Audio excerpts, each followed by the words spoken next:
Saudara-saudari, salam sukacita untuk kita semua. Tuhan memberkati. Paus Fransiskus telah menyelesaikan kunjungannya ke Indonesia dan disambut dengan sukacita dan penuh syukur oleh seluruh umat Katolik Indonesia dan juga oleh seluruh bangsa Indonesia.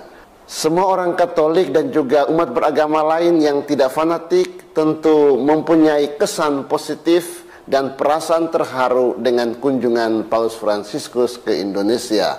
Saudara-saudara boleh menulis kesan Anda di kolom komentar.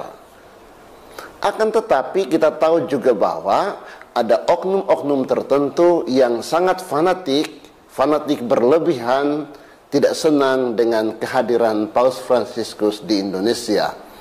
Hal ini terlihat dalam komen-komen negatif di sosial media. Bahkan ada yang membuat video yang menunjukkan penolakan terhadap kehadiran Paus Fransiskus di Indonesia. Misalnya Ustadz Alfian Tanjung. Mari kita lihat cuplikan videonya. Saya sebenarnya agak geram, Bung Kameramen, dengan berita ini. Yang pertama, kepada seluruh masyarakat, ini sebuah ketidakadilan kepada kelompok mayoritas. Bahwa ini adalah sebuah komando Laskar Kristus, komando Katolik, untuk memenangkan kepentingan jaringan mereka sebagai khilafah daripada kepemimpinannya. Ini kalau ada yang ribut-ribut khilafah, ini khilafahnya Katolik. Khalifah tanda kutip ya maksud saya ya. Dia ini adalah koordinator sistem kenegaraan. Jadi Katolik ini memiliki sentra kegiatan di Vatikan. Yang di Vatikan itu adalah sebuah komando negara dalam negara. Ya, kalau sampai di antara para pemirsa belum paham nih, saya kasih tahu. Jadi kedatangan ini jelas mempertontonkan kepada kita itu nggak punya hak mempersoalkan. Kalau mau datang aja, nggak usah orang-orang, apalagi sih Seru Budi nyuruh-nyuruh orang kerja di rumah, work from home.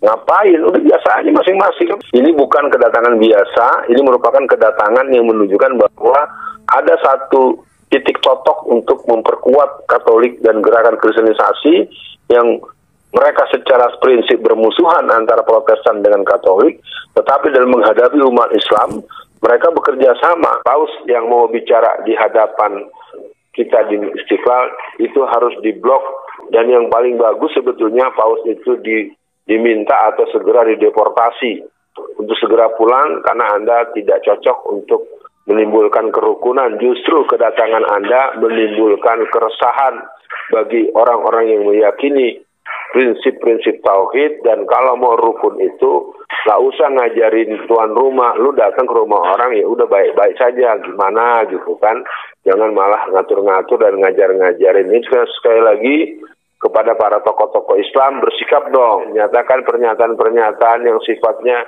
penolakan yang kolektif, sehingga kita nyatakan bahwa misa tersebut boleh dilakukan tapi tertutup saja. Tidak usah disebarluaskan, cukup kebutuhan Anda saja. Jangan mengganggu orang lain, menganggap, berarti kan sama juga mereka menganggap azan itu berisik. Betul. Azan itu akan mengganggu mereka, itu terus terang saja. Kurang ajar lu di kampung orang ya, nggak tahu diri kan gitu. Itu penting dipertegas. Saudara-saudari, terhadap apa yang dikatakan oleh Ustadz Alfian Tanjung, dan siapa saja yang punya pemikiran seperti Alfian Tanjung, saya mau mengatakan beberapa hal ini. Pertama, Saudara Ustadz Alfian Tanjung salah besar dalam menilai Paus Fransiskus dan Gereja Katolik atau agama Katolik. Perlu saya tegaskan bahwa Paus Fransiskus dan Gereja Katolik tidak mempunyai agenda kristenisasi. Ini harus dipahami dan disadari oleh seluruh umat beragama bahwa Paus Fransiskus, agama Katolik, tidak memiliki niat dan agenda kristenisasi. Jika ada yang selama ini salah menilai agama Katolik atau salah menilai Paus Fransiskus, maka mulai sekarang Anda harus merubah persepsi atau kecurigaan Anda itu.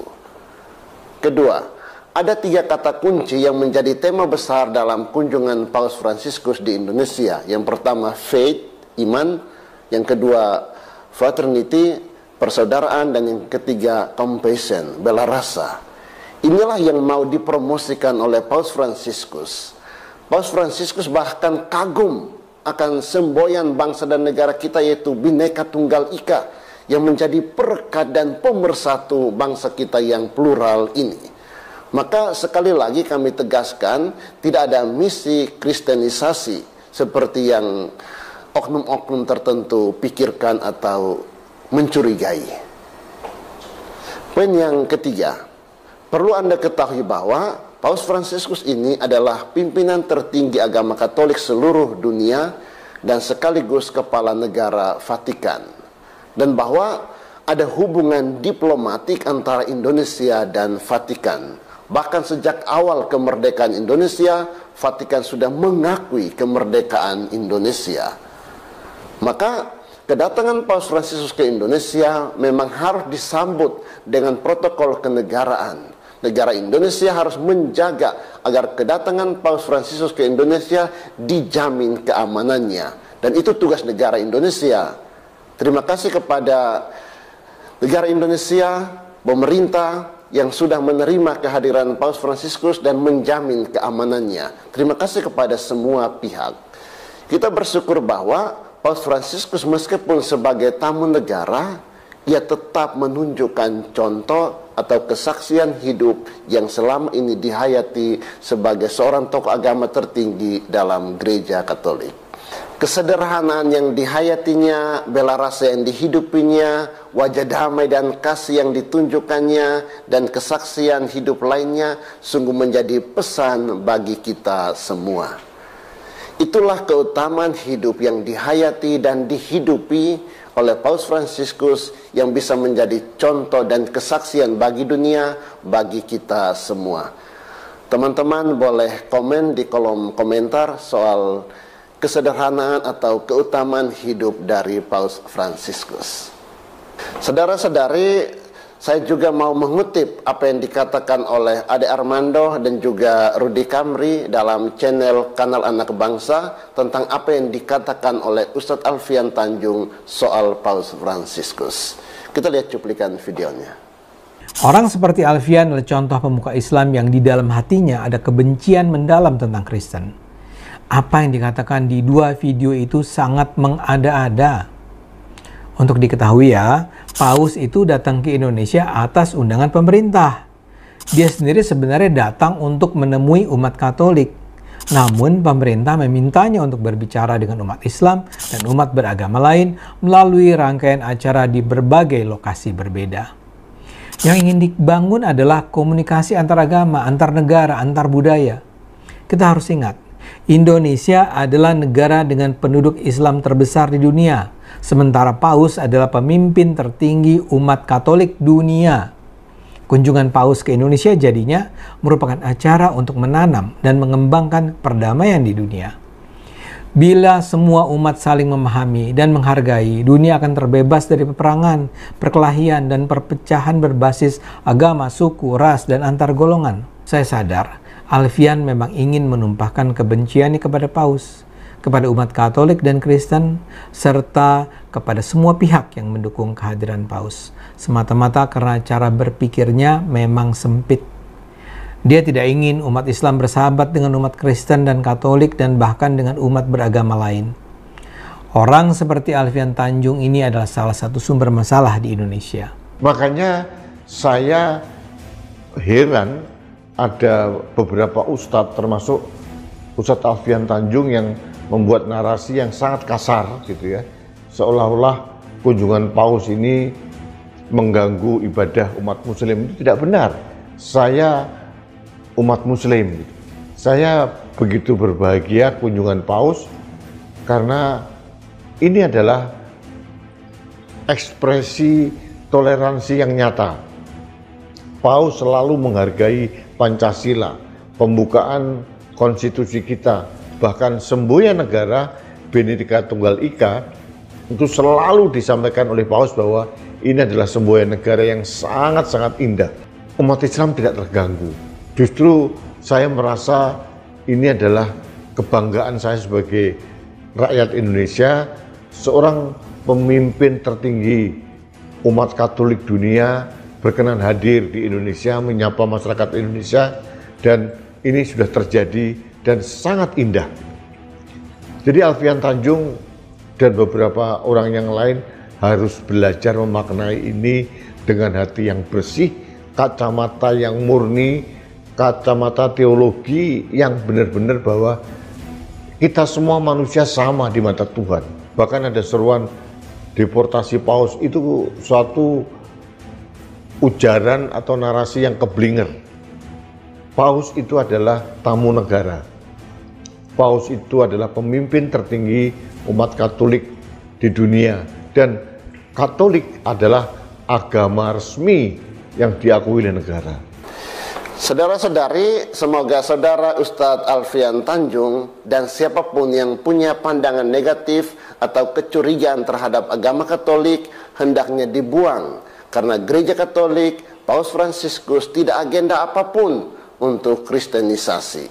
Gereja Katolik mau bekerja sama dengan siapa saja yang berkehendak baik untuk kedamaian dunia, untuk kesejahteraan umat manusia, untuk kesejahteraan bersama.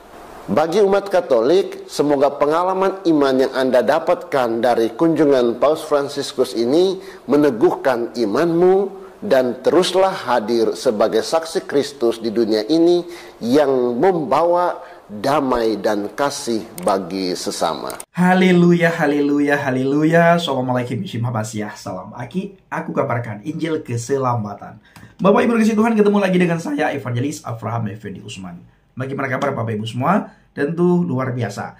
Nah saudaraku, para pencinta Injil Habaget, pertama sekali saya mengucapkan terima kasih banyak kepada saudara yang selalu mendukung pelayanan Habaget, baik melalui doa, dana, motivasi maupun support saudara semuanya. Lebih-lebih lagi saudara yang mendukung pelayanan yang akan kita lakukan di hari Rabu nanti. Saya jadi berangkat Bapak Ibu ke daerah Lampung, Bandar Lampung, dan juga ke daerah Palembang dan ke Padang. Nah, Bapak Ibu buatlah doa syafaan agar melalui pelayanan kita banyak orang dikuatkan dan banyak orang mendengarkan kabar baik. Pertama sekali yang sangat penting, kabar sukacita. Banyak orang mendengarkan man huwa Yasu'a, siapa itu Yesus Kristus, dari sumber yang benar. Karena banyak orang di sekitar kita selama ini mendengarkan dari sumber yang salah. Maka yang mereka dengarkan adalah Yesus yang tidak mati di atas kayu salib. Wa ma qataluhu wa ma salabuhu, engkau tidak membunuhnya dan engkau tidak menyalibnya. Padahal itu bukan Yesus, itulah Isa Al-Masih. Jadi mereka menyamakan antara Yesus dan Isa Al-Masih. Maka dengan hadirnya kita ingin meluruskan bahwa yang mati di salib itu adalah bukan orang yang diserupakan sebagaimana yang dituduhkan oleh para guru palsu, oleh para nabi palsu dan pengajar palsu. Tetapi benar, nyata adanya, dan tidak ada keraguan sedikit pun mengenai penyaliban itu. Ya tentunya yang disalib itu adalah Yesus Hamasiah. Yang disalib itu adalah Yesus Kristus sendiri.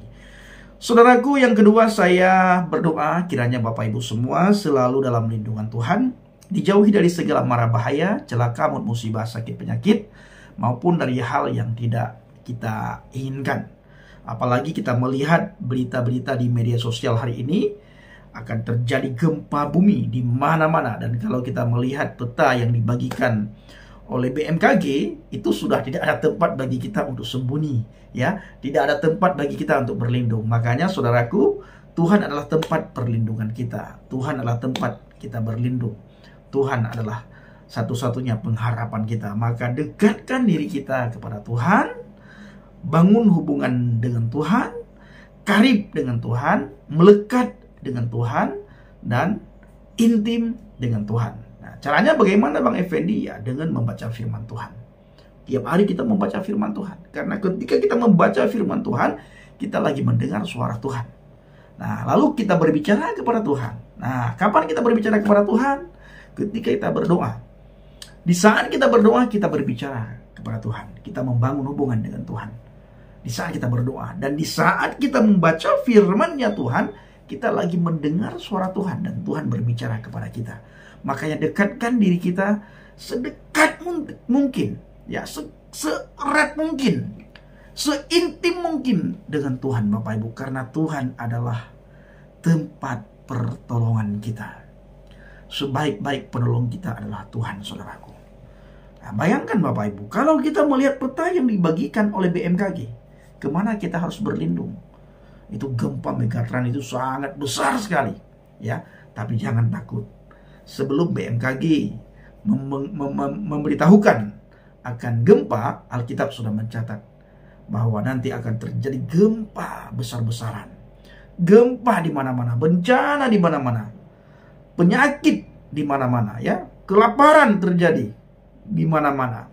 Ya, bangsa bangkit melawan bangsa. Nah, dan terjadi perang di mana-mana, maka kita melihat, dan itu sudah tertulis dalam Alkitab. Nah, makanya Bapak Ibu, pengharapan kita adalah hanya kepada Tuhan. Kita serahkan semuanya kepada Tuhan dan kita lakukan bagian kita. Dan jangan lupa beritakan Injil, bersaksi. Kita jangan menikmati sendiri akan keselamatan itu, ya. Keselamatan yang Tuhan berikan kepada kita jangan kita nikmati sendiri, tetapi kita bagikan kepada orang lain. Kita melihat orang-orang di sekitar kita yang sangat banyak, mereka belum menerima Yesus Hamasiah. Mereka belum menemukan kebenaran. Mereka belum menemukan kabar baik. Mereka belum menemukan jalan, kebenaran, dan hidup. Nah, kita yang sudah menemukan, yang sudah mendapatkan anugerah, yang sudah mendapatkan kasih karunia, bagikan hal itu kepada mereka, agar mereka pun bisa menikmati berkat keselamatan itu, saudaraku. Nah, makanya Bapak Ibu, nanti kita akan berangkat ke Lampung, Bandar Lampung, dan Palembang, Padang, untuk memberitakan Injil dan bersaksi kepada orang-orang yang belum mendengarkan kabar baik. Nah, kalau saya, Bapak Ibu, selalu bersaksi siapa saya dulu dan siapa saya sekarang. Bagaimana kehidupan saya dulu dan bagaimana kehidupan saya sekarang. Kehidupan apa yang saya beritakan? Kehidupan dalam hal belum mengenal kebenaran. Bagaimana hidup saya sebelum saya mengenal Yesus. Dan bagaimana tingkah laku saya, perilaku saya setelah saya mengenal Yesus. Setelah saya menerima Dia. Setelah saya diselamatkan oleh Yesus. Nah, ini penting sekali kita beritakan, Bapak Ibu. Nah, makanya saudaraku yang dikasihi Tuhan, para pencinta Injil Habaget, mari kita menjadi saksi Kristus dimanapun kita berada, kemanapun kita pergi, dan dimana saja, dan dengan siapa saja kita bertemu. Dan kepada orang-orang yang sudah lari dan undur dari depan Tuhan melalui kehidupan kita, kesaksian kita, pelayanan kita, mereka bisa kembali kepada Tuhan. Saudaraku dikasihi Tuhan, Amsal 3 ayat 5 sampai dengan ayat 7 saya akan bacakan bagi kita semuanya. Percayalah kepada Tuhan dengan sepenuh hatimu dan jangan mengandalkan pemikiranmu sendiri. Mintalah kehendaknya dalam setiap langkah hidupmu, maka Dia akan menuntunmu ke jalan yang benar. Janganlah berpikir bahwa dirimu sudah bijaksana. Takutlah kepada Tuhan dan jauhilah yang jahat. Haleluya. Kiranya Bapak Ibu, video singkat ini menjadi berkat bagi kita semuanya. Dan tetap berpegang teguh pada firman Tuhan. Posisikan diri kita berada di atas fondasi iman yang benar, yaitu di dalam firman Tuhan. Kita harus benar-benar percaya kepada Tuhan. Ya, jangan kita mengandalkan pikiran kita sendiri. Jangan kita mengandalkan kekuatan kita sendiri. Tapi kita harus mengandalkan Tuhan dalam setiap kehidupan kita, dalam setiap lika-liku kita. Ya, dalam setiap perbuatan kita, kita harus andalkan Tuhan. Nah, terima kasih. Shalom alaikum bishim hamasiah. Salam Aki, aku kabarkan Injil keselamatan. Bapak Yahweh bishim Adonai Yesus Hamasiah. Ruah Kudus memberkati kita semua. Haleluya. Amin. Salam murtadin. Terima kasih.